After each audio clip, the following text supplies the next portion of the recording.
제 강의는 이제 힘, 모멘트, 우력에 대한 간단한 그 약속과 그 다음에 시험에서 어떻게 이런 내용들이 적용이 되어지는지를 제가 살펴보도록 하겠습니다. 자, 먼저 이제 힘에 대해서 알아보도록 하겠습니다. 자, 힘은 파워, 폴스 이렇게 부르고 있는데 물체를 이동시키려는 그 힘을 단순히 힘 이렇게 부르고 있고요. 자, 단위는 킬로그램 단위, 톤 펄스 단위를 쓰고 있습니다. 자, 그런데 이제 대표 기호를 이제 파워나 펄스, 자, 여기서 이 P자를 주로 쓰고 있다라고 생각을 하시면 되겠습니다. 자, 힘은 P로 이제 나타내는데요. 자, 보이지 않는 힘.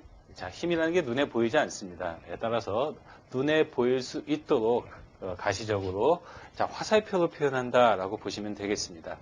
자, 이때 힘의 화살표를 어떤 시작점에서 자, 이렇게 화살표를 임의로 그렸을 때 자, 힘의 3요소라고 이제 표현을 하고 있는데요. 힘의 3요소는 자, 먼저 화살표를 내가 그린 요 크기를 벡터량으로 힘의 크기 이렇게 부르고 있고 자, 그다음에 힘이 시작하는 점을 작용점, 그다음에 수평면과 이루는 각도를 흔히 이제 세타라고 부르고 있죠. 수학적인 기호로 자, 방향 이렇게 부르고 있습니다.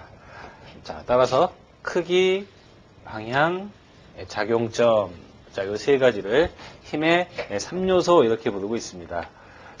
자, 이게 객관식 사지선다형 시험이다 보니까 자, 힘의 3요소가 아닌 것 이렇게 물을 수가 있겠네요. 아주 가끔씩 출제한다라고 보시면 되겠습니다.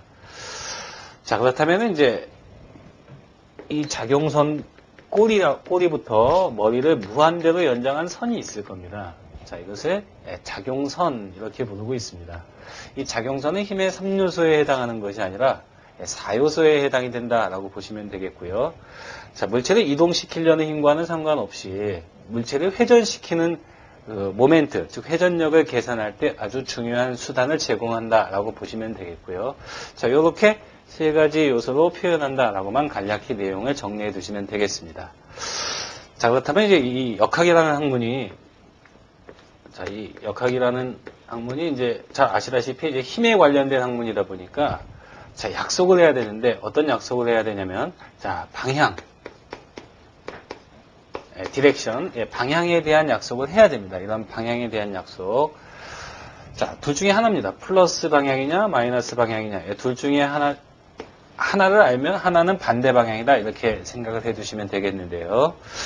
자, 가장 일반적인 규칙을 따른다면 자, 직교좌표 체계에서 수학적인 직교좌표 체계에서 어떤 원점을 기준으로 해서 자, 수평축은 X축, 자, 수직축은 Y축이라고 생각을 해보면 자, 원점에서 오른쪽으로 가는 X축이 자, 플러스 방향이라는 것은 이렇게 아실 겁니다. 자, 그러니까 화살표가 임의의 화살표가 오른쪽으로 가는 즉 우향의 화살표는 플러스로 가정을 하고요. 자, 그와 상응하는 자, 좌측으로 좌향으로 가는 화살표는 마이너스로 가정한다라고 보시면 되겠습니다. 자, 원점에서 이제 Y축 방향으로는 위로 올라가는 방향이 플러스죠. 그래서 흔히 여기를 일사분면이라고 해서 여기가 이제 플러스 영역이 되잖아요. 자, 그러니까 원점에서 위로 올라가는 화살표를, 즉, 상향의 화살표를 플러스로 가정을 하다 보니까, 자, 하향의 화살표는 마이너스로 가정이 되더라라고 보시면 되겠습니다. 자, 이 방향에 대한 내용은 시험에서 출제가 되지는 않는데, 자, 이런 내용을 모르고서는 자, 이 응용역학을 처음부터 끝까지 내용을 전개해 나갈 수가 없습니다. 그래서 꼭 알아두셔야 될 기본적인 방향을 자, 제가 처음부터 끝까지 강의할 때는 자, 이러한 내용으로 직교좌표 축에 대한 화살표의 부호를 정하고 있다라고 보시면 되겠습니다. 자, 그렇다면 이제 이 힘에 대해서 시험 문제 출제가 될 수 있는 내용이 바로 이런 내용들입니다. 자, 작용점이 같은, 작용점이 어떤 한 점에서 같은 두 힘의 합력을 구해라 라는 내용인데요. 자, 지금 상태에서는 자, 두 개의 힘을 자, 이렇게 한번 표현해 보겠습니다. 여기가 작용점인데요. 자, 여기가 PV라고 불러서 vertical power라고 해서 이제 수직 분력이라고 부릅니다. 자, 반면에 자, 수평으로 가는 화살표도 있죠. 그래서 얘를 PH라고 보고요. 자, horizontal power라고 해서 자, 수평 분력이라고 합니다. 그럼 이 두 개의 힘이 합쳐지면은 화살을 쏘듯이 하나의 힘으로 대각선 방향으로 날아갈 거다 이런 얘기입니다. 자, 이러한 방향으로 힘이 하나가 날아갈 거다. P라고 표현해 놨는데요. 자, 여기서 R이라고도 씁니다. 영어식으로. 즉 R의 의미는 합력이라는 의미로 표현이 되고요. 영어의 resultant의 약자입니다. 그래서 이 R을 한번 구해보자. 이때 이 일정한 각도 세타를 가지고 화살이 날아갈 거다 이런 얘기가 되겠습니다. 자, 그러면 흔히 이제 평행사변형의 법칙이라고 부르고 있는 자, 일반적인 힘을 구하는 방법을 한번 응용을 해보면요. 자, 이 상태에서 자, 요 수직의 힘이 PV가 평행사변형이니까 자, 요 힘도 자, PV가 될 겁니다. 자, 이때 요 각도는 90도를 이루겠네요. 자, 아주 고전적인 수학적인 법칙이 있죠. 자, 피타고라스의 정리를 한번 이용해 보겠습니다. 빗변의 제곱은 자, 밑변의 제곱과 수직변의 제곱과 합의 합과 같다라는 거죠. 자, 그러면 R의 제곱은 빗변의 제곱은 자, 지금 아랫변이 PH고요. PH의 제곱. 자, 그다음에 수직변이 PV의 제곱. 자, 이렇게 될 겁니다. 자, 그러면 이제 R을 구한다라고 하면은 자, 요거 제곱을 없애고 루트를 씌우면 되죠.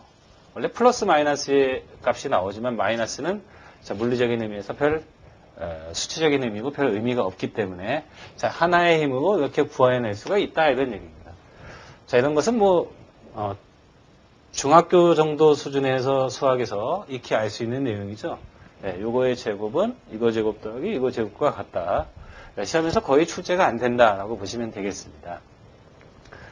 자, 그렇다면 이제 이 각도를 한번 보면요. 이제 탄젠트 세타를 한번 알아볼까요? 네, 탄젠트 세타는 탄젠트는 아랫변분의 높이죠. 네, 따라서 PH분의 자, PV로 표현할 수가 있다 이런 얘기입니다. 자, 이때 이제 세타라는 각도를 만약에 다이렉트로 구하고 싶다 그러면 이제 우항으로 이항시키면 되니까 탄젠트에 인버스로 들어가겠죠. 아크 탄젠트. 자, PH분의 자, PV. 자, 이런 식으로 간략하게 작용점이 같은 힘의 합력과 자, 방향을 구해낼 수가 있다. 이런 얘기입니다. 자, 이건 뭐 너무나도 간단한 내용이라서 시험에 거의 출제가 안 되는데 자, 이 내용을 왜 얘기를 하냐면요. 사실 아무리 복잡한 구조물의 해석이라고 해도 사실 요 내용만 좀 알고 있으면 된다 이런 얘기입니다. 자, 요 두 가지 힘으로 궁극은 여기로 이제 귀결이 된다라고 보시면 되겠고요. 뭐 잘 아시겠지만 이제 여기서 사인 세타라고 한다면 사인 세타는 S자가 이렇게 필기체로 되죠. 그래서 자, 경사변분의 수직변이 된다라고 해서 R분의 자, PV 이렇게 쓸 수가 있고요. 자, 코사인 세타 그러면 R분의 경사진변에 대해서 수평변이죠. 그래서 pH 이렇게 된다는 것은 익히 아실 겁니다. 자, 이런 사인 세타, 코사인 세타, 자, 이러한 힘들, 자, 어떤 경사진 힘들을 수직과 수평으로 분해하는 삼각비죠. 삼각함수. 자, 이런 간단한 내용만 아신다면 사실 응용역학은 그다지 크게 어려운 과목이 아니다라고 보시면 되겠습니다. 자, 그렇다면 이런 내용보다는 사실 이 다음 내용이 더 많이 출제가 되는데요. 바로 이런 내용입니다. 똑같은 내용인데. 자, 이런 내용을 한번 볼까요? 자, 이번에는 자, P1과 P2가 앞서서는 이제 90도의 각도였는데, 자, 90도보다 좀 작은 각도로 힘이 날아갈 때는 어떻게 될 거냐 이런 얘기입니다. 마찬가지로 자, 이번에는 P1과 P2라는 첫 번째 힘과 두 번째 힘이 있는데 뭐 뻔하겠죠. 이렇게 힘이 하나의 힘으로 자, 힘이 있을 텐데 이것을 R이라고 주로 표현한다라고 보시면 되겠습니다. 자, 여기서 한번 구해보고 자, 이 수평면과 이루는 각도를 세타라고 불렀을 때 그 다음에 두 힘이 이루는 각도를 알파라고 했을 때 자, 어떠한 상관관계가 있는지 자, 이런 내용이 가끔씩 산업기사 시험에 출제가 되니까 간단하게 정리를 해 두셔야 되겠습니다. 자, 마찬가지로 이제 평행사변형의 법칙을 이용을 한번 해보면요. 자, 이렇게 평행사변형을 그려보겠습니다. 자, 그렇다면은, 자, 이번엔 여기서 수직의 가상의 선을 한번 내려볼까요? 네, 수직의 가상의 선을 내려보면요.